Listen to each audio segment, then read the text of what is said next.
नमस्ते दोस्तों।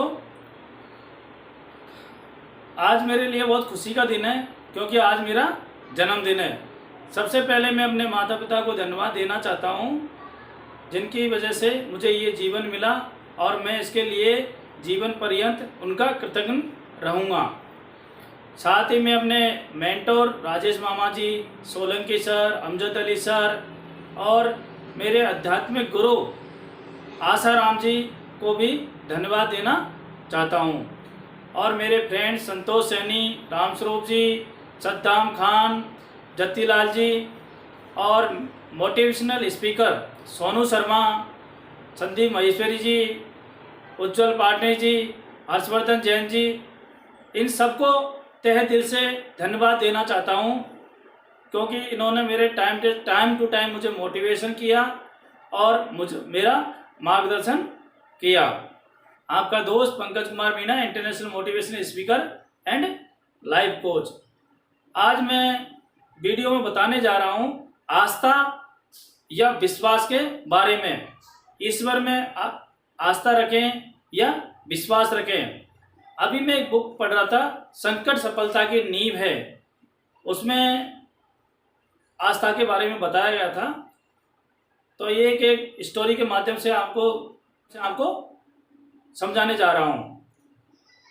एक बार एक जहाज चट्टान से टकराकर डूब गया।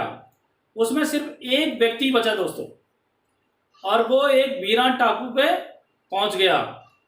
वहाँ उसने भगवान से प्रार्थना की, हे भगवान मेरी मदद करो, लेकिन उसको कोई मदद नहीं आई। उसने 3 से 4 दिन मदद के लिए इंतजार किया। फिर उसने कुछ लकड़ियाँ इकट्ठी की वहाँ पे, और लकड़ियाँ इकट्ठी करके एक झोंपड़ी बना ली और कुछ आवश्यकता की चीज़ें इकट्ठी कर ली ताकि वो मौसम से अपना बचाव कर सके।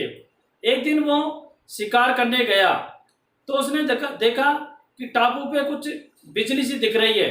तो वो जो अपनी झोंपड़ी के पास आया दोस्तों, तो उसने देखा कि उसकी झोंपड़ी जल रही है। तो उसको लगा कि सब कुछ खत्म हो चुका है। उसको बहुत दुख हुआ, उसको बहुत डर लगा और बहुत क्रोध आया। उसने भगवान से चिल्ला कर कहा, हे भगवान, आप मेरे साथ ऐसा कैसे कर सकते हो?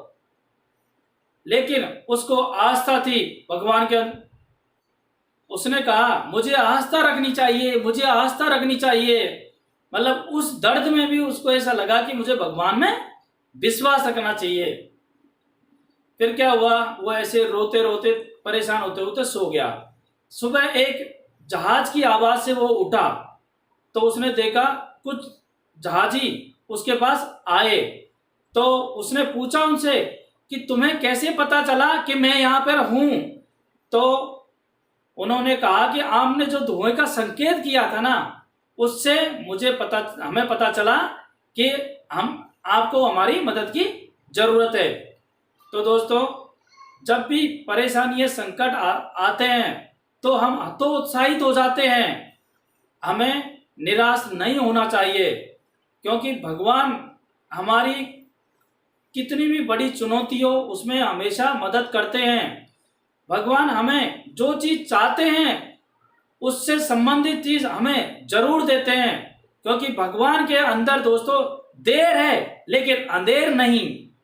अब हो सकता है कि आपकी कोई झोंपड़ी जल रही हो, उसमें से धुआं निकल रहा हो और कोई आपके मदद करने के लिए आपके पास आए जिससे आपकी जिंदगी बदल जाए दोस्तों। तो दोस्तों, इस बुक को पढ़ रहा था तो मेरे बारे में मुझे ऐसा फील हुआ कि भगवान मेरे से क्या चाहता है। 1999 में मेरे अर्थराइटिस की प्रॉब्लम हो गई थी दोस्तों। तो मैं मेडिसिन लेता रहा और चलता रहा। कभी 2 महीने की ले ली तो 2 साल तक चल गया। ऐसे इसके 2014 तक चलता रहा, लेकिन थोड़ा विकराल रूप ले लिया बीमारी ने। फिर धीरे धीरे में दोस्तों मैं आसन करने लगा। फिर धीरे धीरे मुझे पता चला कि आसन से ज़्यादा चीज़ प्रभावी प्राणायाम है, तो मैं प्राणायाम करने लगा। फिर कुछ आयुर्वेदिक बुकें पढ़ने लगा और उनका इम्प्लीमेंटेशन करने लगा उनको ऊपर। प्रैक्टिकल करने लगा। धीरे धीरे मुझे आसाराम जी जो स्पिरिचुअल गुरु है वो मिले, तो उन्होंने मेरे को मेडिटेशन ध्यान के बारे में बताया। तो धीरे धीरे धीरे धीरे करके मेरी आस्था मालिक के प्रति या ऊपर वाले के प्रति या ईश्वर के प्रति बढ़ती गई। और धीरे धीरे मैंने फील किया कि ईश्वर जो भी कर रहा है मेरे लिए अच्छा कर रहा है और मेरे हित में कर रहा है। हालांकि कभी कभी मैंने बहुत सारे डॉक्टरों को दिखाया, मतलब जयपुर में भी इलाज लिया, लेकिन मेरे कोई फायदा नहीं मिला। और जैसे जैसे मेरी आस्था बढ़ती गई और मैंने अपने आप को रिलैक्स करना शुरू किया, और मुझे धीरे धीरे ये विश्वास हो गया कि भगवान जो भी करता है अच्छे के लिए करता है। संकट सफलता की नींव है बुक में मैंने एक ही लाइन पढ़ी, संकट कुछ नहीं बस सफलता की नींव है। संकट कुछ नहीं बस सफलता की नींव है। मैं आज ये दावे के साथ कह सकता हूं कि यदि मेरे ये बीमारी नहीं होती तो मैं भी एक साधारण जीवन जीता। अपनी नौकरी करी, घर आ गए, घर से सुबह फिर नौकरी पर चले गए, एक साधारण जीवन जी के अपना जीवन पूरा निकाल देता। इस जीवन का महत्व समझ में नहीं आता। आज मैं ये चाहता हूँ कि ज़्यादा से ज़्यादा लोगों की मदद कर सकूँ, लोगों को मोटिवेट कर सकूँ, लोगों को इंस्पायर कर सकूँ, उनके जीवन में सुधार कर सकूँ। तो दोस्तों ये सब ऊपर वाले की दया दृष्टि से ही हो पाया है, नहीं तो संभव नहीं था दोस्तों। तो मैं तो यही कहूँगा दोस्तों कि जब भी कोई संकट आए, सफलता आए, तो थोड़ा सा रिलैक्स हो, पीछे का आओ और आराम से उसके बारे में सोचो कि ये संकट क्यों आया मेरे ऊपर, और भगवान मेरे को कहाँ पहुँचाना चाहता है, इसके माध्यम से क्या इशारे करने चाहता है। कहीं मैं कोई गलत सोच रहा हूँ, कोई गलत काम कर रहा हूँ। तो संकट जो आते हैं हमें हमारी उन्नति के लिए आते हैं। संकट हमारी उन्नति के द्वार खोलते हैं दोस्तों।